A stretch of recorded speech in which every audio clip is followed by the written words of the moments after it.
Acompanhe agora Livre Pensamento.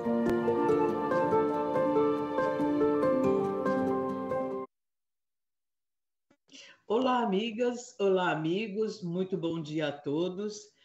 É com muita alegria que mais uma vez nós começamos a nossa semana, segunda-feira, 9 horas em São Paulo, dia 16 de setembro de 2024, o programa Livre Pensamento, Pensar e Viver com Liberdade. Agradecendo a todos vocês que já com certeza já estão entrando aqui no YouTube, já nós vamos cumprimentar a todos, mas como nós dizemos sempre, além da companhia dos bons espíritos que nos intuem, nos inspiram, nos fortalecem para o estudo da doutrina espírita, temos, como sempre, a companhia dos nossos queridos amigos Juliana Hilbert e Paulo Henrique de Figueiredo. Bom dia, Ju, bom dia, Paulo. Bom dia, Marisa, bom dia a todos os ouvintes, o pessoal aí da técnica. Uma excelente semana para todos nós. Bom dia, Paulo. Olá, amigas, olá, amigos. Olá a todos que estão nessa manhã aqui em busca desse estudo, desse acompanhamento da doutrina espírita. Muito bom. E antes, que nós possamos começar, então, o nosso assunto de hoje, nós já vamos dando bom dia para Elaine Machado, Jerusa Lopes em Salvador, terra de Lucas Sampaio, Ângela Maria, Deide Lucy, e depois continuamos, então, a cumprimentar todos aqueles que estarão conosco. Sejam bem-vindos para o nosso estudo de hoje. Nós vamos chamar o nosso tema de hoje. Papo de hoje.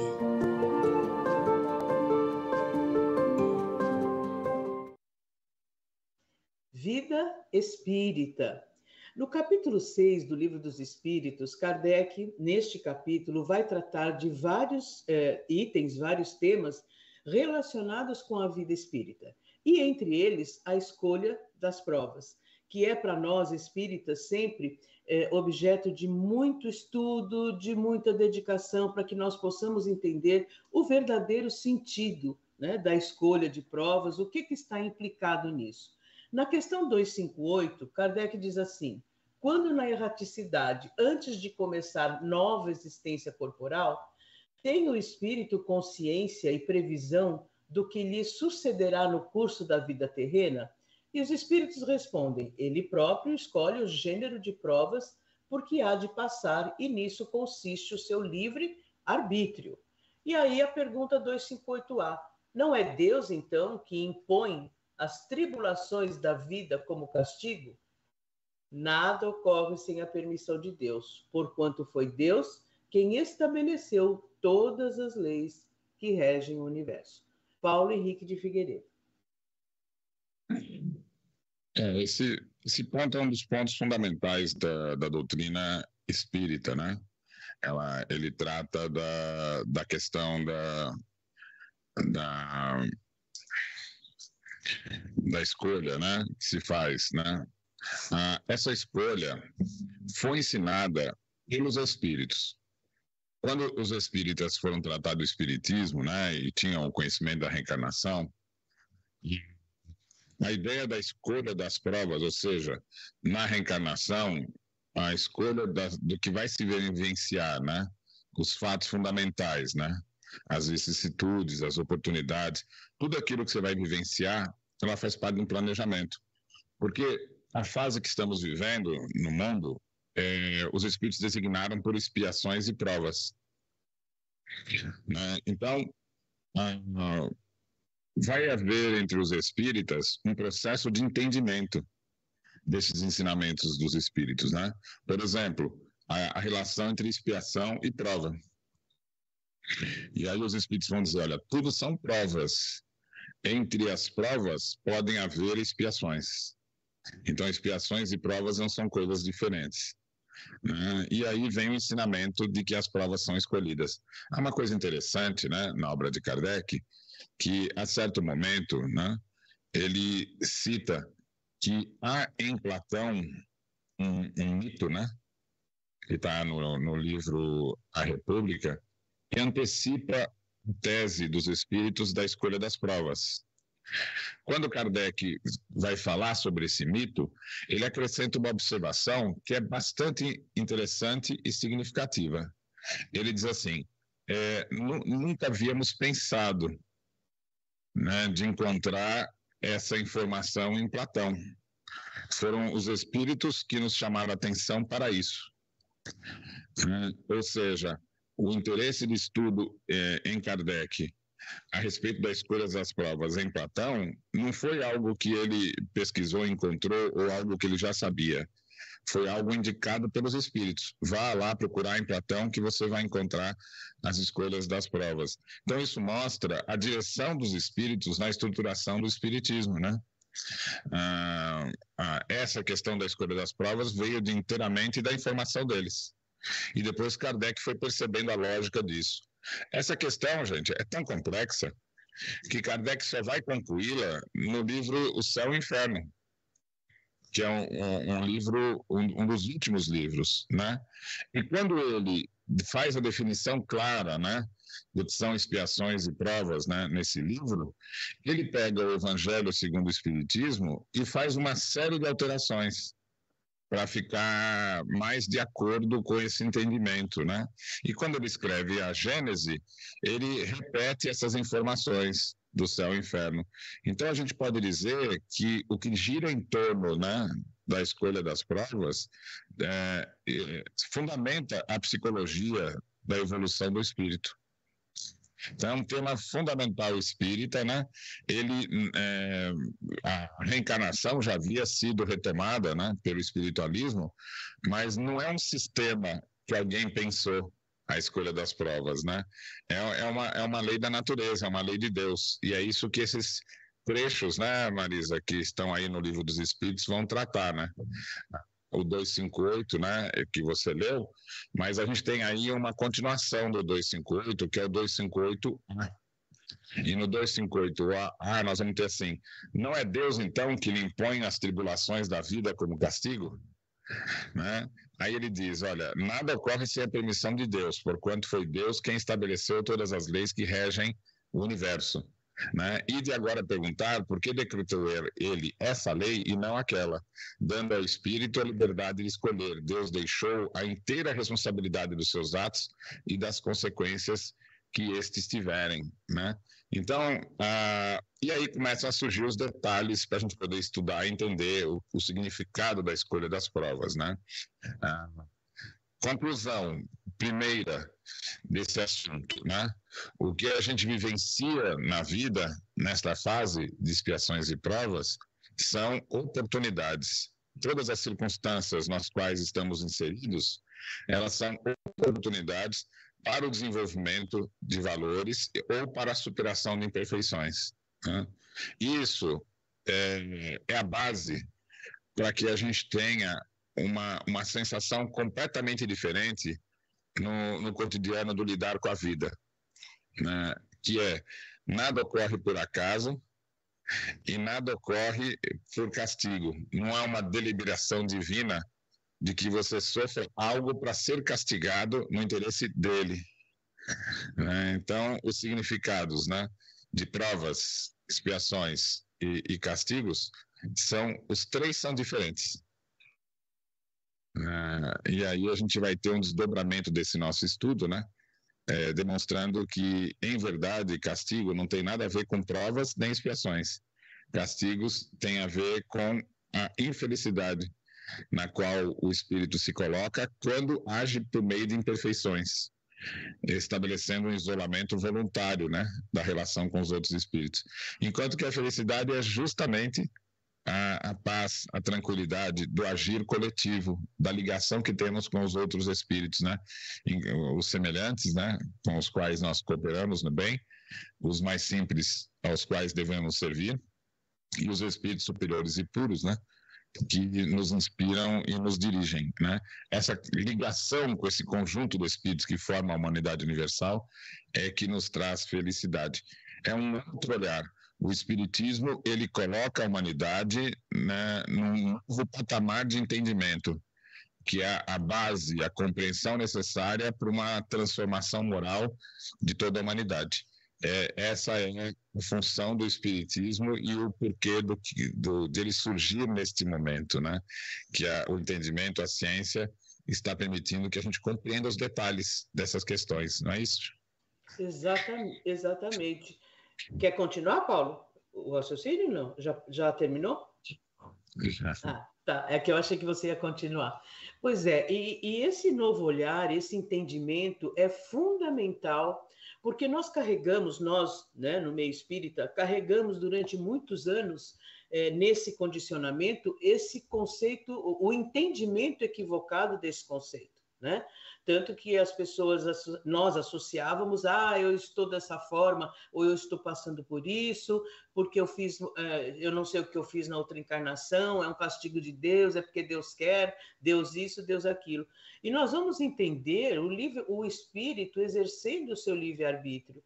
E, Ju, eu queria passar para você, olha só, né? Ainda nesse capítulo tem uma parte que Kardec diz assim, na erraticidade, o espírito percebe o que lhe falta para ser mais feliz e, desde então, procura os meios de alcançá-lo. Ou seja, nós entendemos que na erraticidade, o espírito estuda a si próprio, porque Kardec também diz, o espírito pode melhorar-se muito na erraticidade, tais sejam a sua vontade e o desejo que tenha de consegui-lo.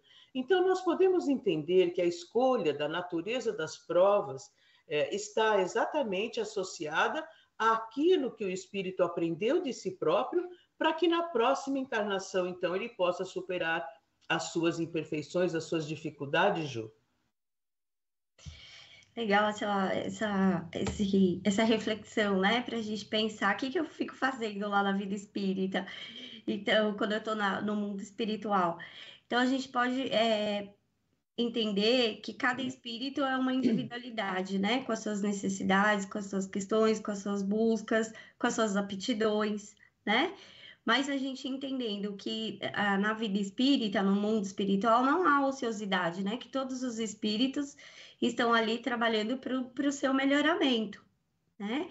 E como Kardec coloca, você pode aprender no mundo espiritual, né? Você pode se desenvolver, você não está em inatividade, em um estado de contemplação ali, né? Ou ociosidade, mas encarnando que você vai colocar em prática, né? E que você vai ter a oportunidade de se desenvolver, de você praticar. Agora eu fiquei curiosa, Marisa, e acho que as pessoas também, porque o Paulo falou assim, nós temos 3 questões, né? As provas, as expiações e o castigo. E ele só explicou o castigo. E agora eu queria, né, Paulo, explica pra gente a diferença desses 3. A diferença entre os 3, você diz, né? Isso. Então, aí que está a questão, Juliana. Veja, os espíritas e Kardec foram entendendo essa questão progressivamente, né? Eles foram dando os detalhes dessa questão, porque ela envolve realmente muitos detalhes para você entender como isso se processa. Vamos pegar algo semelhante. Quando Aristóteles ele pensou a ideia da gravidade, ele imaginou todas as circunstâncias do universo, né? E a relação do universo com a Terra para dar uma resposta. Então, como se imaginava que a Terra estava no centro do universo e tudo girava em volta, gente, isso, Marisa, Juliana, vem da condição empírica. Você olha para o céu à noite e você vê todo aquele movimento, né, que gira em torno, um movimento circular, e dá a nítida sensação de um globo, né, girando em volta. Então, como você vê tudo girando em volta, o Sol girando em volta, os planetas girando em volta, aquelas estrelas no final, né, girando em volta, a explicação que se dava olhando para o céu e tentando explicar o que é isso, é que a Terra estava no centro do universo e tudo estava girando em volta. Né? Quando a gente pega um objeto e solta, ele cai para baixo. Quando você segura um objeto na sua mão e solta, ele cai na direção da Terra. claramente na direção da Terra. Então, o raciocínio é o seguinte, olha, tudo cai na direção da Terra. O que é que cai? Aquilo que é mais pesado, né?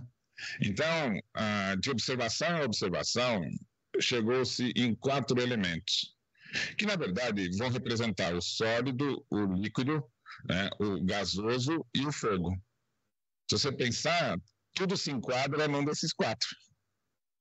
E aí você percebe que o líquido, ele desce. Se você colocar uma água numa garrafa, a água fica embaixo, né? O gás sobe, né?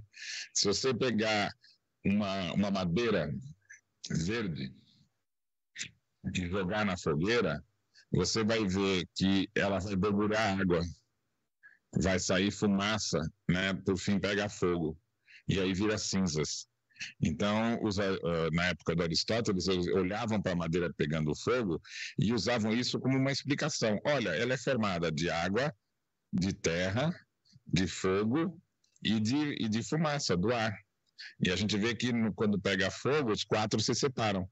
Então, eles dizem assim, o fogo é o elemento, né, que separa todos os outros. Não é isso? Então, eles começaram a tentar entender o universo a partir desses conceitos.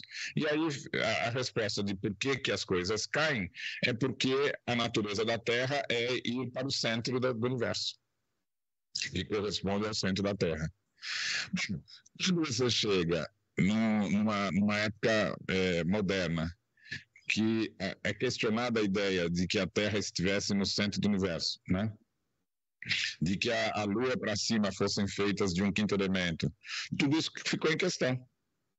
Aí não, a Terra está girando em torno do Sol, então as coisas não estão caindo para o centro do universo. Em primeiro momento até se pensou que o Sol estava no centro do universo. Depois se percebeu que as estrelas um universo era muito maior do que se imaginava, e cada estrela era um Sol e tem planetas em volta. Isso muda o raciocínio. Então, a humanidade, do ponto de vista ocidental, entrou num novo caminho de entendimento das coisas e precisava dar uma explicação. Aí, o Newton diz assim, olha, eu consigo calcular a gravidade. Porque se a gente olhar para a Lua girando em torno da Terra, ele teve um exemplo genial, Juliana. Ele pensou assim, imagina uma bola de canhão. Eu solto uma bola de canhão, a bola de canhão vai subir e vai cair. Aí, se você jogar com mais força, ela sobe e cai mais à frente. Aí ele pensou assim, por que está caindo a bola de canhão? E por que ela não está indo na direção em que nós atiramos ela? E aí ele pensa, puxa, tem 2 forças atuando ao mesmo tempo. Uma é a gravidade e a outra é a impulsão que demos à bala de canhão. E aí ele faz um gráfico e cria as 2 forças, compõe as 2. Então, uma é em direção à Terra e a outra é na direção da impulsão. E aí ele faz um exemplo genial. Imagine que você vai soltando essa bola de canhão cada vez com mais força. Chega uma hora que ela não cai, mas ela entra em órbita. Aí ele diz assim, então a gente consegue explicar a órbita da Lua em torno da Terra. São 2 forças agindo sobre a Lua. Uma é a gravidade da Terra e a outra é a impulsão que ela recebeu inicialmente. Ele teria que explicar isso, né? Ele diz, olha, eu não tenho como explicar, essa impulsão inicial da Lua tem a ver com Deus, com a formação do universo. E a outra é a gravidade. Mas o que é a gravidade? Também não sei o que é, só sei calcular. E aí ele inicia esse cálculo dos movimentos, a previsão de quais serão os movimentos, né? Depois nós vamos ter mais à frente Einstein tentando entender, né? E aí ele vai perceber que não é uma força puxando as coisas, a gravidade, né? Mas a massa da Terra, que é muito grande, ela deforma o espaço-tempo, que seria o sustentáculo de toda a realidade do universo, né? Então, quando ele deforma esse espaço-tempo, as coisas como que escorregam para a Terra, em função dessa deformação. Nossa, mas é tão complexo assim? Se você for pensar, né? Se você imagina pegando, Juliana, um lençol, a gente segura nas 4 pontas, né? Coloca uma bola no meio, ele deforma o lençol, né? E se você jogar uma bolinha, ela vai exatamente fazer o movimento de órbita em torno dele. Então a gente consegue visualizar. Esse lençol seria o espaço-tempo, né? E isso cria toda a física que nós temos hoje, né? Muda tudo na física, esse entendimento. Por que eu falei tudo isso? Porque até então se pensava, e muitos pensam hoje, Juliana, que as dificuldades que a gente enfrenta no mundo são castigos de Deus. Isto quem é espiritualista. E quem é materialista acha que é o acaso. Acontece ao acaso. Se acontece ao acaso, não tem correlação com a nossa individualidade. Eu estou diante do acaso do mundo. Se eu tiver o azar de enfrentar vicissitudes, problema meu. Eu vou ter que aprender a lidar com isso. Então, se for um acaso, Juliana, imagine se você acreditasse que fosse um acaso. É uma competição para ver quem é que se sai melhor, né?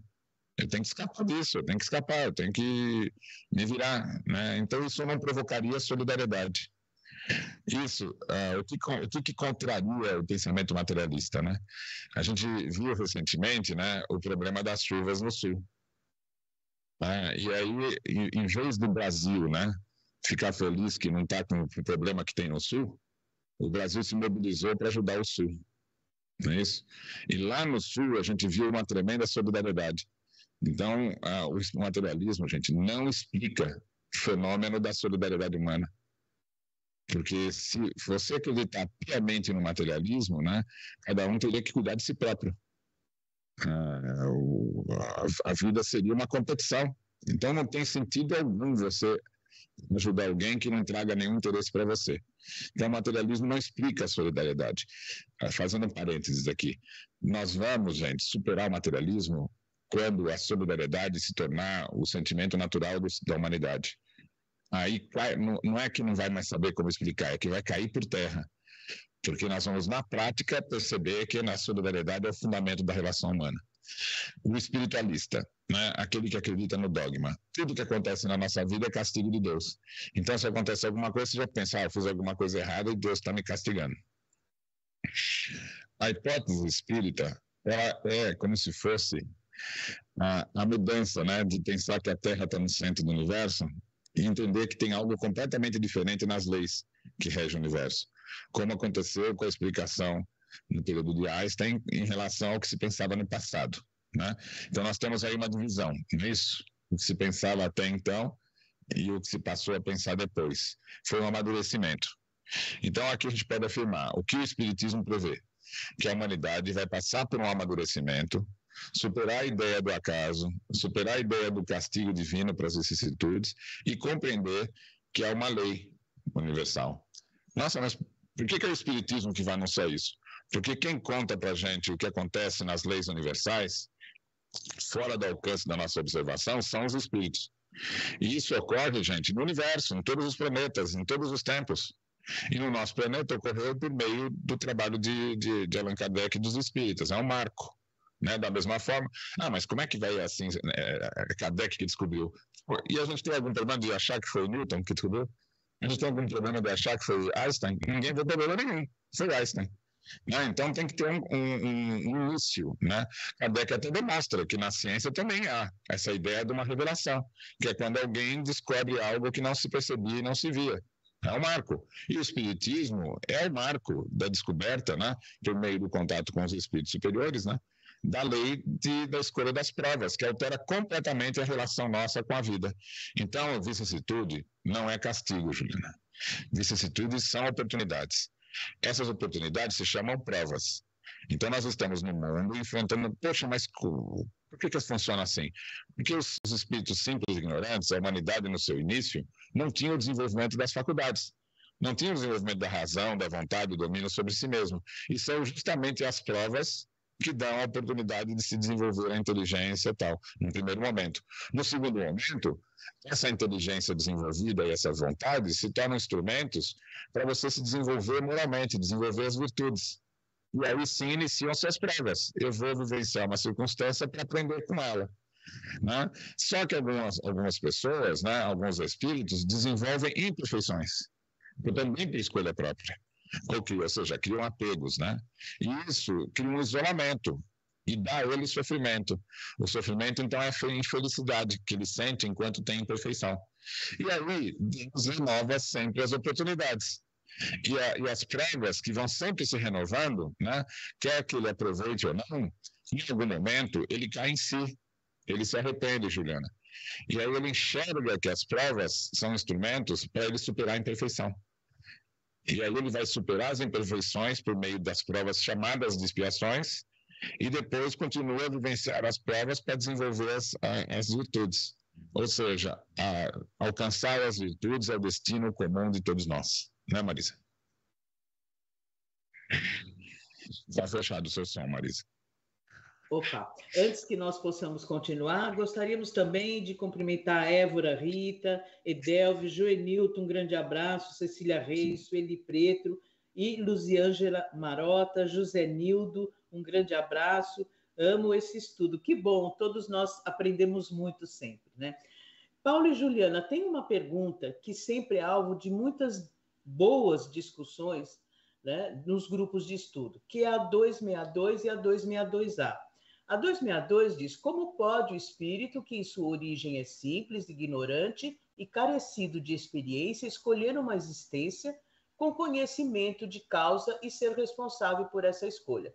Aí os espíritos nos respondem: Deus lhe supre a inexperiência, traçando-lhe o caminho que deve seguir, como fazeis com a criancinha, e assim por diante.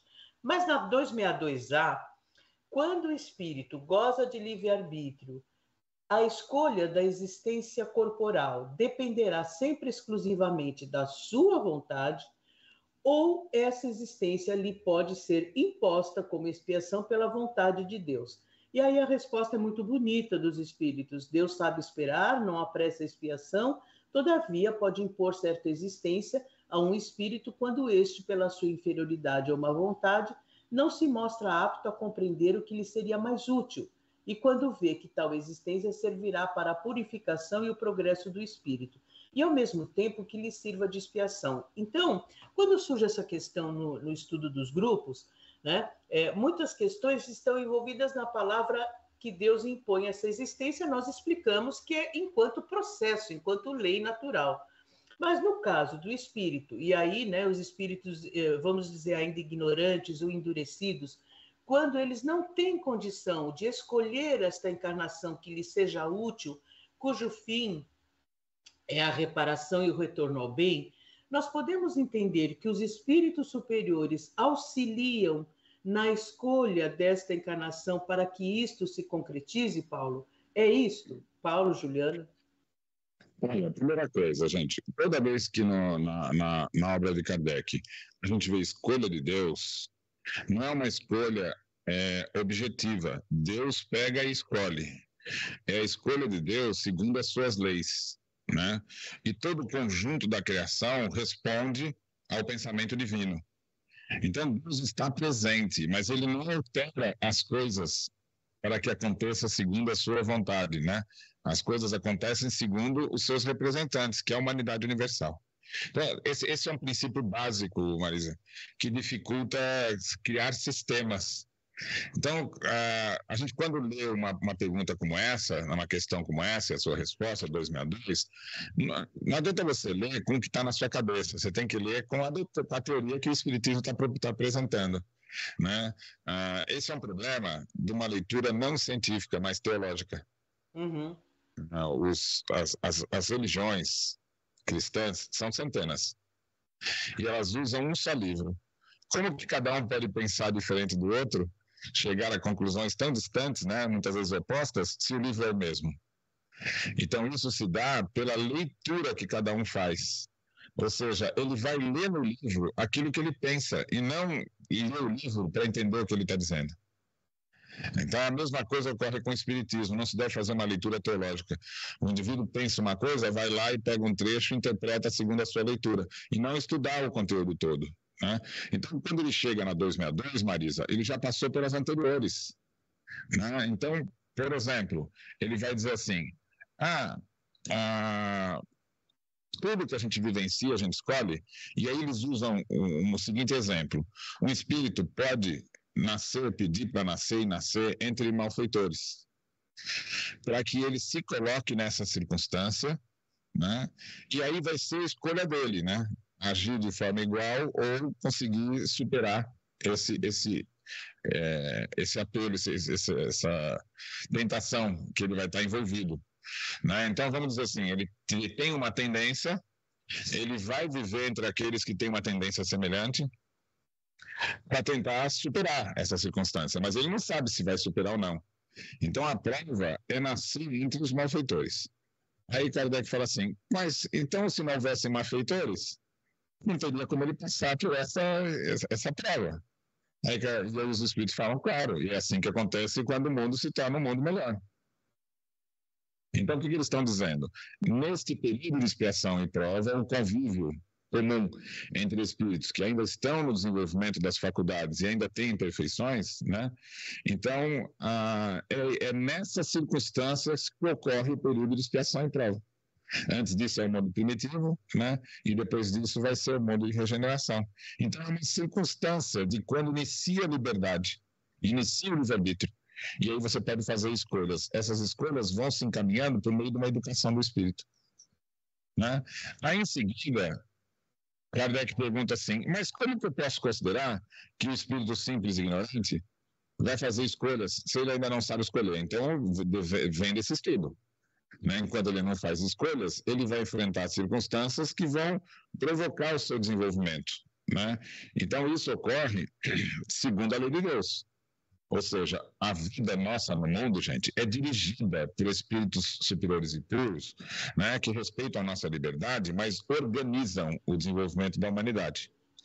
Então, quando Kardec toma consciência dessa questão, de que os simples se desenvolvem dessa maneira, né, aí vem uma segunda questão, né? Olha, é só a sua vontade que vai fazer com que ele escolha vicissitudes? Não. Ele pode enfrentar circunstâncias que seriam as mais adequadas para ele superar a imperfeição que ele tem. Agora, vamos entender a sutileza da questão. Se antes já foi explicado que você pode escolher como prova reencarnar entre malfeitores para superar essa condição, né? Então, a expiação está na forma pela qual você lida com a vicissitude. A expiação, ela decorre disso. Então, se você tiver várias vidas que você sucumbe à circunstância e não supera o apego, você não vivenciou a expiação. Você vivenciou as circunstâncias, mas a expiação se dá quando você supera. Então, mas tem detalhes assim? Tem, nós estamos lidando com lei, Marisa. É lei. Igual se eu estivesse tentando entender a lei da gravidade, existem as leis morais. E você precisa chegar nos detalhes para compreendê-la. Por quê? Porque senão, aí você cria sistemas. Deus impõe... Não, Deus não impõe nada. As circunstâncias existem e elas vão ser vivenciadas, primeiro, para sair do simples ignorante e desenvolver as faculdades, depois desenvolver as virtudes, e se desenvolver uma imperfeição, vai vivenciá-las para superar a imperfeição. E fica claro assim, quando você vivencia as circunstâncias e ganha uma qualidade, um valor, esses valores vão se somando. E você desenvolve o seu aperfeiçoamento, e isso se torna também coletivo, e aí a gente supera a condição de expiação e prova. Mas aquele que vivencia as circunstâncias e fica indiferente a elas, ou seja, mantém a imperfeição ou até cria novas, ele está elaborando uma condição que não só traz sofrimento, mas como vai repetir as provas, até que eles a superam. Então, em outros momentos, Kardec fala, olha, isso é como se fosse uma escola, né? Não é um castigo você repetir, depende do seu esforço. Repetir, na verdade, é oportunidade, porque todos vão ter que passar por todas as fases. E se você não faz uso das circunstâncias para o seu desenvolvimento ou para a superação da imperfeição, repetir isso, na verdade, demonstra a misericórdia divina. Por fim, os espíritos vão dizer assim, olha, Deus perdoa, mas perdoar não significa deixar as coisas por si só. O indivíduo tem a perfeição, vamos deixar ela para lá. Não, ele precisa passar por expiação, né? Arrependimento, expiação, reparação. Ou seja, enquanto ele não faz isso, o sofrimento continua porque a imperfeição continua. Então, a misericórdia divina não tira nenhuma circunstâncias necessárias para superar a imperfeição. O que ele faz, enquanto misericórdia, é dar infinitas oportunidades. Então, isso cria uma visão do universo interessantíssima, né? Porque nós estamos diante nem do acaso, nem da imposição divina. Não há imposição divina enquanto castigo de circunstâncias. O que há são oportunidades renovadas até que a gente conquiste os valores pelo nosso esforço. Por que funciona assim? Porque o objetivo da lei divina é você alcançar as virtudes, alcançar o entendimento pelo seu próprio esforço. E quando você faz isso, você ganha uma responsabilidade íntima, um valor de si próprio. Eu conquistei essas condições. E eu vou fazer uso dela de livre, espontânea vontade, de acordo com a lei divina, porque eu quero alcançar a felicidade de ser útil sempre pelas conquistas que eu tive. E Deus quer que cada um de nós alcance essa condição de felicidade. Essa condição de eu superei as dificuldades e quando um espírito superior, gente, olha para nós e para a nossa dificuldade, ele olha como se a gente fosse crianças, como se nós fôssemos crianças, enfrentando dificuldades básicas. Né? E aí ele vai dizer, se você for conversar com o espírito superior, Marisa, ele vai dizer assim, enfrente essas circunstâncias aí para você ganhar essas habilidades, porque perto da felicidade que nós temos, de ser útil aqui, não é nada essa dificuldade inicial. Ela parece grande porque você está enfrentando e ainda não superou. Depois que superou, você vai ver que ela é pequena, que ela não é nada, que ela não é uma coisa muito grande. E os espíritos explicam isso dizendo assim, todas as necessidades do mundo têm começo, meio e fim.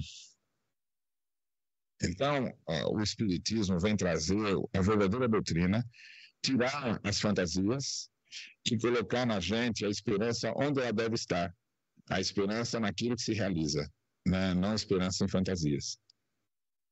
Muito bom, Paulo. Diga, Ju. O que o Paulo estava falando, né? E a gente vê até aquela primeira pergunta que você fez para mim no comecinho, o espírito, né? Ele nessa relação no mundo espiritual, ele entrevê o que falta para ele, né? Para ele alcançar uma felicidade maior. Então, isso é uma inspiração pela própria cooperação, solidariedade que o Paulo tá trazendo, né? E quando ele fala, você tem a oportunidade, né, de ir como estrangeiro aos mundos superiores, porque lá você vai, né, observar, compreender como que é como que são as relações, né? E aí ele fala, aí você vem, vai pôr em prática para transformar aqui a nossa Terra, né? Nosso planeta, para a gente ser um instrumento da regeneração. E no livro Céu e Inferno, acho que ali é o coração, né? Onde o Paulo falou bastante da questão da visão materialista, do acaso, mas no Céu e Inferno ele traz o coração, né? No capítulo 8, das penas, né? E aí ele vai trabalhar, ninguém pode decretar um código, né, divino.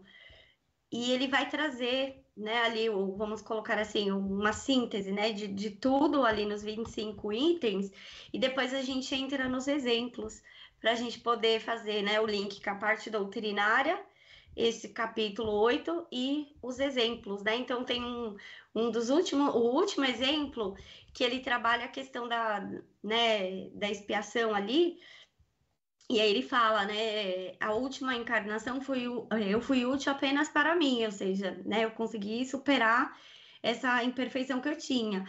E aí ele fala, ainda falta eu reparar, né, eu voltar para ser útil aos outros. É muito bonito, né, você vê esse processo de consciência que o espírito adquire, de entendimento do que é necessário para que ele possa avançar, né, eu acho interessante. Muito bom, Ju. Diga, Paulo. Uma questão interessante, só para a gente complementar, que essa resposta da 262A, que ele pergunta assim, muito claramente, né? Pode ser imposta como expiação pela vontade de Deus, né? E aí a resposta ela é bem interessante. Primeira coisa, Deus sabe esperar, não apressa a expiação. Ou seja, a expiação tem que ser uma escolha do próprio indivíduo. Mas existe a vicissitude e a expiação, são duas coisas diferentes, como a gente tinha estudado nas questões anteriores, né? Então, ele diz assim, pode impor uma existência ao espírito quando por sua inferioridade ou má vontade. Inferioridade é quando ele não tem capacidade de escolher. E má vontade é quando ele não quer escolher. Então, como a reencarnação é periódica, você não pode escolher não reencarnar. Sim. Você vai reencarnar. Então, a vida vai ter as circunstâncias mais adequadas para que você vivencie a expiação. Só que, como ele também explicou antes, a expiação não está nas circunstâncias. Está na forma pela qual você lida com ela. Os espíritos falaram, olha, você pode escolher nascer entre malfeitores, mas o que você não sabe é se você vai sucumbir a isso ou vai superar. Isso é que está a expiação. É como você lida com as circunstâncias, né?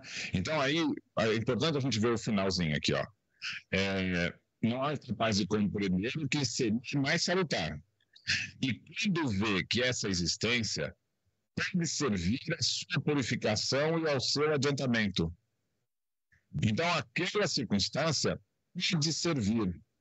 Então, você enfrenta uma circunstância difícil e, se você se conscientizar, você pode fazer uso dela para sua purificação e seu adiantamento. Mas como se trata de um espírito imperfeito, né? Ou de má vontade, olha o que ele fala. Pode servir à sua purificação e ao seu adiantamento ao mesmo tempo em que encontra nela uma expiação. Quem encontra nela uma expiação? O espírito. O espírito. Quando o espírito olha para a circunstância e vê, puxa, isso aqui é para superar a minha imperfeição. Né? Se ele encara com esse olhar, ele vai vivenciar uma purificação, adiantamento e superação da imperfeição. Né? Então, olha só, é um benefício concedido pela lei divina para que o indivíduo... Qual é o contraste disso, gente? Vamos pensar, qual é a alternativa a isso? Ah, não, é Deus castigando. Então, todo mundo é Deus castigando. Então, perderia todo o sentido, né, da escolha própria. E o acaso, pior ainda. Então, a tese espírita, gente, não é nem o acaso, nem que a vicissitude é um castigo. A vicissitude é sempre uma oportunidade. Ela é uma oportunidade para o desenvolvimento das faculdades. Mas quem olha para essa vicissitude como sendo um impedimento, ela se torna um sofrimento para ele. Ele é que transforma a circunstância em sofrimento, enquanto o outro olha para aquilo e vê como oportunidade. Segredo da vida, Marisa. Olhar para as situações e para as dificuldades que a gente enfrenta como oportunidades. E ter a certeza disso pela fé racional que o Espiritismo propõe. Essa é a função do Espiritismo. Olhe para todas as circunstâncias da sua vida como oportunidades, né? Porque elas são exatamente isso, oportunidades. Exatamente. E nós vamos rapidamente, temos aí 2 minutinhos, mas a nossa reflexão de hoje era assim, eu já vou chamar diretamente. Para o viajor, o fim é o repouso após a fadiga.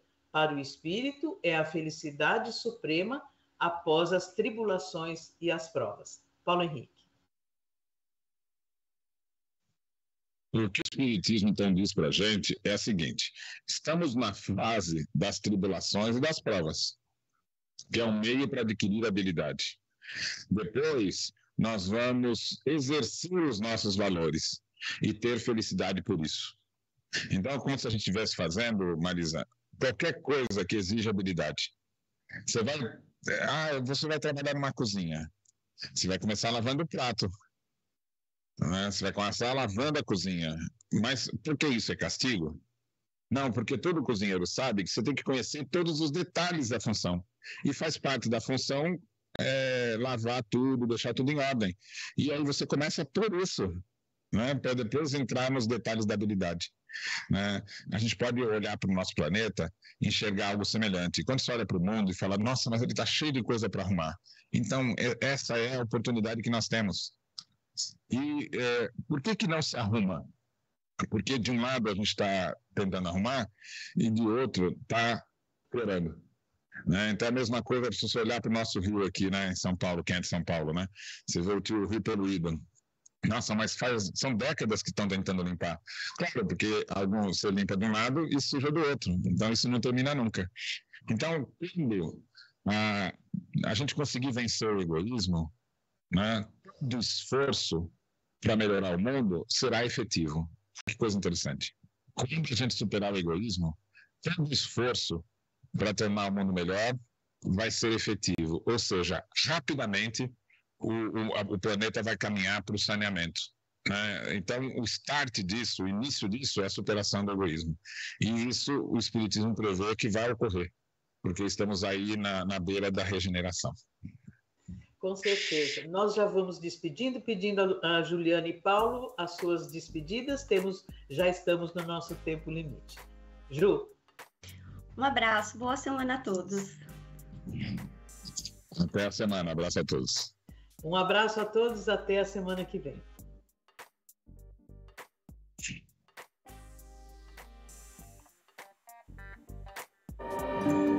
Você acompanhou Livre Pensamento.